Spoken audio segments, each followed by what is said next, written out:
Hello friends, your most welcome in our channel tutorial planet. इस video में हम लोग how free is the press जो lesson है क्लास 12th का बिहार बोर्ड से, जिसे डोरोथी एल सीयर्स ने लिखा था, जिनका जन्म 1893 में और इनकी मृत्यु 1957 में हुई थी। इस चैप्टर का हम लोग ऑब्जेक्टिव क्वेश्चन पढ़ेंगे जो एग्ज़ाम में आ सकता है, ठीक है। और बाकी चैप्टर का ऑब्जेक्टिव क्वेश्चन अपलोडेड है, प्लेलिस्ट आपको कमेंट बॉक्स में और डिस्क्रिप्शन में मिल जाएगा, नहीं तो आप चैनल में जाकर के भी चेक कर सकते हैं। आपको हर एक चैप्टर का इसी तरह से ऑब्जेक्टिव, पहले मैंने ऊपर में चैप्टर के बारे में दिया है, राइटर के बारे में, उसके बाद इस तरह से ऑब्जेक्टिव क्वेश्चन मैंने बनाया है। इसको मैं समझाऊँगा भी, और अगर आप पूरा वीडियो देखते हैं तो हो सकता है अच्छे से देखेंगे तो आपको याद भी हो जाए, दोबारा याद करने की ज़रूरत न पड़े। तो चलिए कुछ समय निकाल करके 10-15 मिनट इस वीडियो को देखते हैं और आपका कम से कम ऑब्जेक्टिव क्वेश्चन तो सॉल्व हो जाएगा। और बाकी चैप्टर का एक्सप्लेनेशन हिंदी में मैंने अर्थ समझाया है, वो भी देखें। ग्रामर का वीडियोज़ भी अपलोड हो रहा है, वो भी देखें।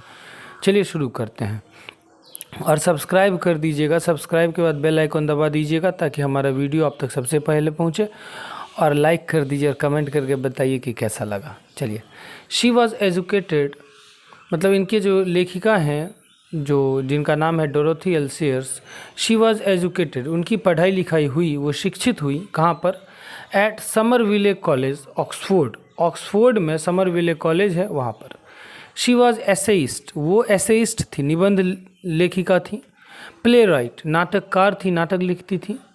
पोएट, कवित्री थी, कविता लिखती थी। Writer of detective fictions, detective fiction का मतलब होता है जासूस वाला उपन्यास, जो जासूसी उपन्यास होता है, जासूस वाला आप लोग फिल्म देखते होंगे, सीरियल देखते होंगे, उसी तरह से जासूस वाला उपन्यास होता है, वो भी ये लिखती थी। और कई फिल्में तो उपन्यास सबसे ही देख करके बनाया जाता है, तो डिटेक्टिव फिक्शन वाला लिखती थी। इन 1915 ईस्वी में she became the first women, वो पहली महिला बनी। क्या करने वाली पहली महिला बनी? To graduate from Oxford University, Oxford University से ग्रेजुएट करने वाली पहली महिला डोरोथी एल सीयर्स थी। ये बहुत ही अच्छा क्वेश्चन है। ऑक्सफोर्ड यूनिवर्सिटी पूरा नाम है ऑक्सफोर्ड यूनिवर्सिटी का, और इस क्वेश्चन को अच्छे से याद रखिएगा। अगला है हर वर्क्स, मतलब उनके द्वारा लिखी गई किताबें। उनकी कुछ किताबों का नाम है क्लाउड्स ऑफ विटनेस। हो सकता है एग्जाम में इस तरह से पूछ दे कि clouds of witness has been written by dash. ये जो क्लाउड्स ऑफ विटनेस है वो किन के द्वारा लिखा गया है? तो ये डोरोथी एल सीयर्स के द्वारा लिखा गया है। Unnatural death, Lord Peter views the body, ये यहाँ से यहाँ तक एक ही किताब का नाम है। 9 टेलर्स और गॉडी नाइट्स, ये सारी किताबें इन्होंने लिखी हैं। अगला है she has edited great short stories of detection. ये जो अब न्यूज़पेपर है, न्यूज़पेपर का नाम है, वो न्यूज़पेपर में जैसे कोई भी न्यूज़पेपर आता है तो उसमें अलग अलग उसका सेक्शन बटा रहता है हर चीज़ का। तो उसमें जो great short stories of detection, मतलब जासूसी की महान छोटी कहानियाँ, ये जो उसमें न्यूज़पेपर का जो सेक्शन था उसका इन्होंने एडिट किया था। ये एडिटर थी इस पत्रिका का। अब आते हैं, क्वेश्चन शुरू हो जाता है यहाँ से, ये भी थोड़ा याद रखिएगा ऊपर वाला, और यहाँ से तो क्वेश्चन है। चलिए शुरू करते हैं। पहला है how free is the press is written by. How free is the press किन के द्वारा लिखा गया है? 4 ऑप्शन रहेगा, उसमें से एक ऑप्शन पर आपको टिक लगाना है, डोरोथी एल सीयर्स पर। दूसरा है Miss Sayers said, Miss Sayers ने कहा था, क्या कहा था? She would write no more plays, कि वो अब और नाटक नहीं लिखेंगी। प्लेज का मतलब होगा नाटक। एक्सेप्ट ऑन कमीशन, बिना कमीशन के, मतलब बिना कमीशन का मतलब कोई भी हम लोग जो काम करते हैं तो कमीशन मिलता है ना, जैसे कि आप किसी का कोई सामान बिकवा दीजिएगा तो आपको कुछ पैसे मिलते हैं। तो ये उन्होंने कहा कि अब मैं बिना पैसे का कोई भी जो प्लेज है, जो नाटक है, वो मैं नहीं लिखूँगी कमीशन का। तीसरा क्वेश्चन है the first chief source of a newspapers revenue.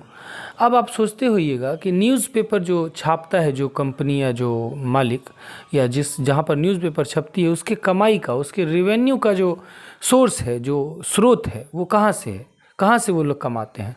तो पहला जो चीफ सोर्स है, जो मुख्य स्रोत है, वो एडवर्टीजमेंट से, प्रचार से। अब देखिए, आप देखते होंगे न्यूज़पेपर में अलग अलग चीज़ों का ऐड आता है, ऐड दिया रहता है, प्रचार दिया रहता है, किसी बाइक का, किसी कार का, किसी जगह का, किसी होटल का। तो वो सारी कंपनी जो है वो उस न्यूज़पेपर को पैसे देती है। तो वही कमाई का जरिया है न्यूज़पेपर का। ऐसा नहीं है कि न्यूज़पेपर कोई नेता पैसा देता है या कोई आदमी पैसा देता है कि लीजिए मेरा न्यूज़ छाप दीजिए। वो न्यूज़पेपर के सोर्स का स्रोत, वो इनकम का स्रोत नहीं है, ठीक है, क्योंकि वो फिर वो बिक जाएगी। अगर ऐसा हो तो न्यूज़, बिका हुआ न्यूज़ आएगा हमारे सामने, और होता भी है हमारे सामने, अक्सर बिका हुआ न्यूज़ आता है। अभी बहुत सारी मीडिया बिकी रहती है, जिनके न्यूज़ पर लोग जल्दी भरोसा नहीं करना चाहते हैं। अगला है the second chief source of a newspapers revenue. अब न्यूज़पेपर के आमदनी का जो दूसरा मुख्य स्रोत है, जो चीफ सोर्स है, वो क्या है? वो है उस न्यूज़पेपर जो कंपनी है, उस कंपनी का मालिक। द वेल्थ ऑफ ओनर, मालिक का धन जो है वो उसका दूसरा मुख्य स्रोत है उस न्यूज़पेपर कंपनी के लिए। अगला है द प्रेस। जो प्रेस है, प्रेस मतलब जो समाचार छापती है या दिखाती है, वो जो प्रेस है, अंडर ऑर्डिनरी कंडीशन, वो किसी ऑर्डिनरी कंडीशन में, मतलब साधारण अगर स्थिति ठीक है, कोई मतलब इमरजेंसी नहीं है, दूसरे देश के साथ लड़ाई नहीं चल रही है, कंडीशन एकदम नॉर्मल है, तो उस ऑर्डिनरी कंडीशन में जो प्रेस है वो फ्री रहता है, उस पर किसी का दबाव नहीं रहता। कहाँ पर? तो ब्रिटिश में, ब्रिटेन में। जो ब्रिटिश प्रेस है, जो इंग्लैंड का प्रेस है, वो ऑर्डिनरी कंडीशन में फ्री है, उसको जो मन हो छापने का वो छाप सकती है, जिसके खिलाफ मन हो लिखने का वो लिख सकती है। लेकिन अगर कभी इमरजेंसी लागू हो जाए तब उस पर थोड़ा प्रतिबंध लगा दिया जाता है कि आप अनाप शनाप या कुछ ऐसा न छाप सकते हैं, नहीं छापें जिससे कि देश में और झगड़ा उत्पन्न हो, लोगों के बीच नफरत पैदा हो। वो बात अलग है कि अक्सर किसी भारी जो है पैसे वालों के दबाव में या किसी राजनेता के दबाव में, नेता के दबाव में प्रेस जो है वो नफ़रत फैलाने का, लोगों के बीच भड़काने का काम भी करती है कभी कभी, हमेशा नहीं, लेकिन ये भी ठीक है। लेकिन ब्रिटेन में क्या है, ब्रिटिश प्रेस जो है वो ऑर्डिनरी कंडीशन में पूरी तरह से फ्री रहता है। अगला क्वेश्चन है the dash is note the master. जो खाली स्थान है, कौन? मास्टर नहीं है, मालिक नहीं है, but the servant of the people, वो लोगों का नौकर है, मालिक नहीं है। कौन? तो स्टेट। स्टेट का मतलब होता है जो सरकार है, जो गवर्नमेंट है, जो बैठी हुई है सत्ता में, वो गवर्नमेंट वो लोगों का मालिक नहीं होता है, लोगों का नौकर होता है, ठीक है, क्योंकि ये डेमोक्रेसी है, ये लोकतंत्र है, और लोकतंत्र में कोई किसी का मालिक नहीं है, ठीक है। हाँ, अगला है the dash are careful not to antagonize the press. Antagonize का मतलब होता है विरोध करना, प्रेस के विरोध करना नहीं चाहते हैं, प्रेस का विरोध करना नहीं चाहते हैं। कौन नहीं चाहते हैं? डैश आर केयरफुल, पॉलिटिशियंस, जो राजनेता हैं, जो पॉलिटिशियन हैं, जो पॉलिटिक्स करते हैं, वो केयरफुल हैं, सावधान रहते हैं। किस बात को लेकर के सावधान रहते हैं? नोट टू एंटेगोनाइज द प्रेस, कि प्रेस का विरोध न करें, ठीक है, क्योंकि प्रेस का अगर आप वो विरोध करेंगे तो प्रेस उनके बारे में, उनका रेप्यूटेशन जो है वो पूरी तरह से बिगाड़ देगी। उनकी छवि एक गुंडे वाली छवि बता दिया जाएगा पूरे देश में, क्योंकि प्रेस जब चाहे आपका रेप्यूटेशन बना भी सकती है और बिगाड़ भी सकती है। अगला है सेंसरशिप। सेंसरशिप का मतलब आप लोगों को पता होगा, जब कोई फिल्म निकलता है, फिल्म में अक्सर आप लोग सेंसर बोर्ड होता है फिल्म में या गाने में, तो अगर उस फिल्म में कुछ गलत दिखाया जाता है जिससे लोगों के दिमाग पर कुछ असर हो, गलत असर हो, ठीक है, तो उस फिल्म में से वो सीन सेंसर कर दिया जाता है, काट दिया जाता है। उसी तरह जब न्यूज़पेपर छपती है तो न्यूज़पेपर में भी कुछ कुछ न्यूज़ को सेंसर कर दिया जाता है, छांट दिया जाता है। तो ये कब होता है?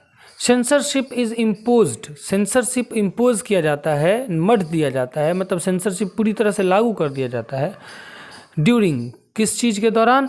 जब इमरजेंसी लागू होती है देश में, जब इमरजेंसी हो जाता है, कुछ ऐसा दंगा फसाद वाला बात, तब सेंसरशिप लागू किया जाता है। मतलब आप कुछ भी नहीं छाप सकते, छापिए लेकिन कुछ भी जो मन हो वो नहीं छाप सकते हैं। The editorial policy of A popular daily, daily जो न्यूज़पेपर छपता है उसका जो पॉलिसी है, जो एडिटोरियल पॉलिसी है, उस न्यूज़पेपर का जो न्यूज़पेपर को कैसे एडिट किया जाए, कौन सा न्यूज़ दिया जाए, कौन सा न्यूज़ नहीं दिया जाए, is controlled by dash chief factors. वो किन किन मुख्य फैक्टर पर फैक्टर के द्वारा कंट्रोल किया जाता है, मतलब किन किन परिस्थितियों में किन किन लोगों के द्वारा कंट्रोल किया जाता है, वो कितने तरह की ऐसी परिस्थितियां हैं। तो वो 2 तरह की परिस्थितियां हैं, मतलब 2 चीफ फैक्टर हैं, मुख्य कारक हैं जो न्यूज़पेपर में जो छपता है उसको कंट्रोल करते हैं। 10वां है द डैश कैन मेक और ब्रेक रेप्यूटेशन। कौन रेप्यूटेशन को ब्रेक भी कर सकता है, तोड़ भी सकता है, और मेक मतलब बना भी सकता है। रेप्यूटेशन मतलब इज्जत। कौन आपकी इज्जत को बना भी सकता है या बिगाड़ भी सकता है, तो वो है प्रेस। प्रेस आपकी इज्जत को बना भी सकता है और बिगाड़ भी सकता है।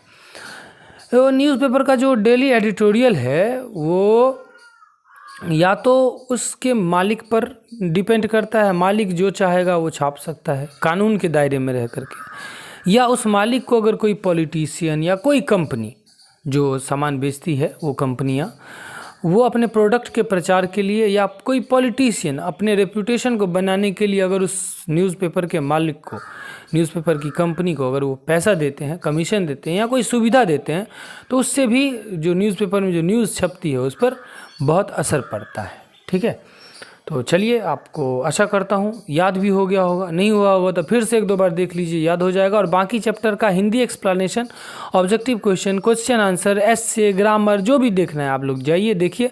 और मेरे नए चैनल जो होगा, मेरा नया चैनल है ट्यूटोरियल प्लानेट 2.0, उसे भी सब्सक्राइब कर लिख के बेल आइकन दबा दीजिएगा, उस पर दूसरा सब्जेक्ट में पढ़ाऊँगा। ठीक है, thank you so much, bye bye, take care.